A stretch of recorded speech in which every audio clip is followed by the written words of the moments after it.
বন্ধুদেরকে আজকে আমাদের নার্সিং ইনস্টিটিউটে যারা সাধারণ শিক্ষার্থী এবং যারা ছাত্রদল নেতৃবৃন্দ এদের উদ্যোগে একটি তারা ক্রিকেট টুর্নামেন্টের আয়োজন করেছে। আর বিএনপি সরকার সবসময় আমাদের খেলাধুলাকে পেট্রোনাইজ করার জন্য সবসময় চেষ্টা করে।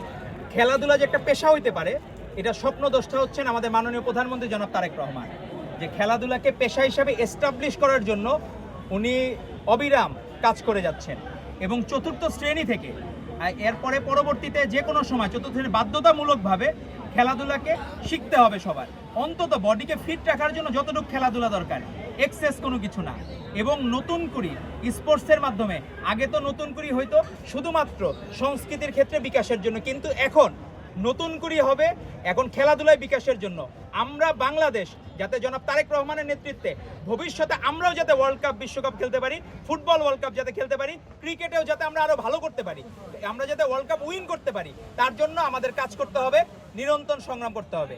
আপনারা সাংবাদিক বন্ধুরা আপনারা আসছেন, কিছু বিষয় আসলে এখন যেগুলো ঘটতেছে এগুলো আমাদের জন্য আসলে 24-এর গণ অভ্যুত্থান আমরা যারা পক্ষের শক্তি তাদের জন্য খুবই বিব্রতকর।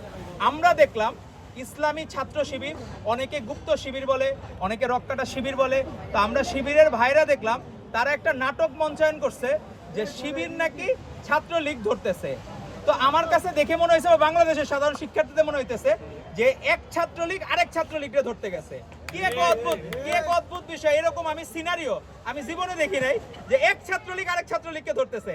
এদের জন্য ভালো হইতো গুপ্ত শিবির যদি ছাত্রলীগকে ধরার বদলে কোলাকুলি করতো, তাইলে জিনিসের অথেন্টিসিটি বাড়তো, বাংলাদেশের মানুষ সাধারণ শিক্ষার্থীরা বিশ্বাস করতো যে হ্যাঁ এখন মঞ্চায়নটা ঠিক আছে, যে শিবির আর ছাত্রলীগ কোলাকুলি করতেছে। তো এরকম দৃশ্য আমাদের এবং সাধারণ শিক্ষার্থীদের মনে বিভিন্ন কিছু প্রশ্নের খোরাক যোগায়, যে আলটিমেটলি তারা আসলে নিজেদের অতীতে যে লিক করছে সেটাকে ধামাচাপা দেওয়ার জন্য তারা এইসব নাটক মঞ্চায়ন করতেছে এবং তারা চায় এইসব নাটকের মাধ্যমে এস্টাবলিশ করা তারা যে অতীতে মজলুম ছিল। আপনারা যে মজলুম ছিলেন এটা বাংলাদেশের মানুষকে আপনারা যদি জোর করেন তাও বিশ্বাস করবে না, কারণ হলে থেকে ছাত্রলীগ করে মজলুম হওয়া যায় না।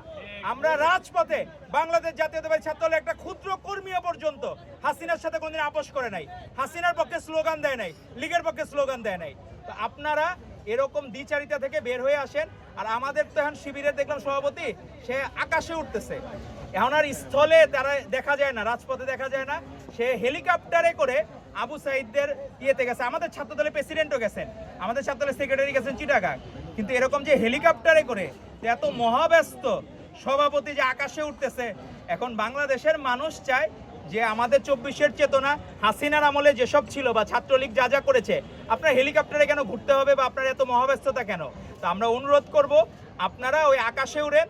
আর জামাত শিবির হলো কুকর্ম করে, বিভিন্ন জায়গায় পরকিয়া করে, এখন ধরা খাইলেই বলে হচ্ছে বউ। কি এক অদ্ভুত বিষয়! তো একটা দেখলাম যে একটা মিমস বানাইছে, একটা ট্রল দেখলাম যে আপনার সাথে কাজী নিয়ে ঘুরলে ভালো হয়, তাহলে জামাত আর শিবির কাজী নিয়ে ঘুরলে কি হবে, যখন ধরা খাবে তখন সাথে বিয়া পড়ায় দিল। তো কি এক অদ্ভুত বিষয়! এরকম চাকরির বিনিময়ে আর কোনো বোনকে যাতে হেনস্থা না হইতে হয়, আর কোনো বোনকে যাতে এরকম অন্যায়ের যাতে শিকার না হইতে হয়, তো আমরা তাদেরকে অনুরোধ করব।